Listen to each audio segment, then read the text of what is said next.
Okay. What are we talking about? How much time I got? Probably like do like one more or two shorter ones. Okay, yeah. So, I'm gonna do a short one. This kind of goes back to the ordinary, extraordinary. This was actually a writing exercise from a few years back. I was in grad school, and my teacher said, as a warm-up, they wanted us to write like a biography of a place. Yeah, the biography of a place within 24 hours. That was kind of competition. So, partly because I was very depressed, and partly because it was grad school and I was always up at ridiculous hours. The few places that were still up late at night when I was writing were donut stores, convenience stores, and supermarkets, if I was there. If you ever walk around at that hour, after the bars are closed, after the hipsters go away, there's something, at least for me, touching, what's sad, maybe and hopeful too, all mixed up, right? Because it's when that darkness is kind of starting to glow. It's when dangerous things seem to happen. There just seems to be like a danger about that. Anyway, so I decided I was going to write about a donut shop that I used to frequent. And here it goes. A day in the life of a donut store. The morning rush. The warmth of the room is accompanied by the smell of oil and butter and sugar. And we like that. We also like when we go up to the counter how Mr. Singh reminds us that with every donut you can throw in a cup of coffee for only 50 cents more. He says this with pride even though he's just employed. It can't be easy for him. The morning commuters are never really pleasant. And on gray days, these early to work, early to the local happy hour types are equally gray. I know that Mr. Singh takes their sadness to heart. He tries very hard to keep the place clean and cheery, but he's old and he misses things. Some people get really annoyed that he takes money and handles their donuts without ever washing his hands. We used to work and rush around too, but we're retired now. I guess we miss it, the hustle.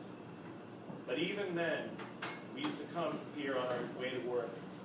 Mr. Singh didn't work here then, but everything else was the same. The rows of glazed old fashions, the crullers and the sensitive jellies that led the sliced squeeze by other jellies pushing to make room on the tray.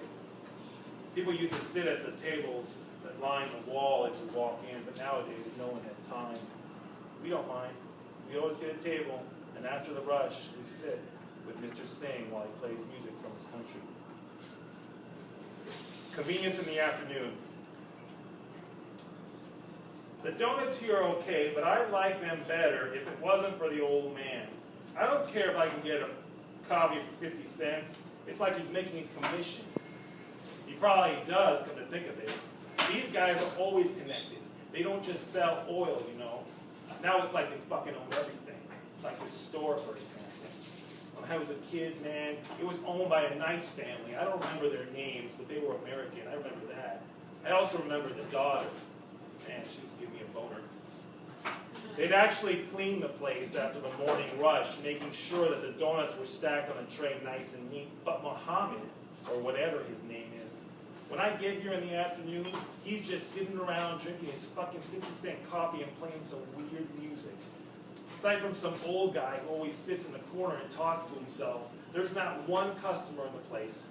Maybe in some countries, a donut store could be empty, and there could be napkins on the floor, and the bathroom could smell like piss, but not here. This is America, right? If it wasn't for the fact that it's so close to work, I'd be buying my donuts somewhere else. But that's the way these guys operate. They make it so that their gasoline stations and their donut shops are the only convenient ones around. They're taking over America, man. One 50-cent cup of coffee at a time. While the rest of us sleep. I don't love sitting here waiting all night for some guy to pay me $50 so I can pretend like I'm affected by it. But it's warm in here. A nice Indian guy and his son don't make me pay for refills. I like watching them, especially the son. I don't want to fuck him or anything, but I like watching his work. not like his father. He doesn't wear the towel around his head. He doesn't have a beard. He's got his father's eyes. They're brown and green, and I think there's even some flecks of yellow maybe. Sometimes I'm not around the whole night. There are cops in here, and you gotta be careful. They sit around the small tables and make bad jokes, and their laughing is only interrupted by the pounding sound that the son makes in the back in order to flatten out the dough he's working on. I don't think he likes cops. He pounds harder when they're around. The cops know what's going on. They know the son doesn't care for them, but they don't care. They also know why I'm here, but they're on break, and what do they care if I'm trying to make a buck? Some of them give me a look too, even a couple butch types. If it wasn't for their partners, they'd probably be taking me somewhere. Anyway, when a guy comes in, and he's not just here for munchies, I get up and stand outside.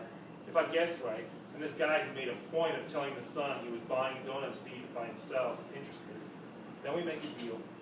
If I'm lucky, we just go down the block to the park. There's usually no one when I get back to the donut shop. The cops have gone, and the potheads are sleeping it off. The father has also gone home to sleep a few hours before he comes back in the morning.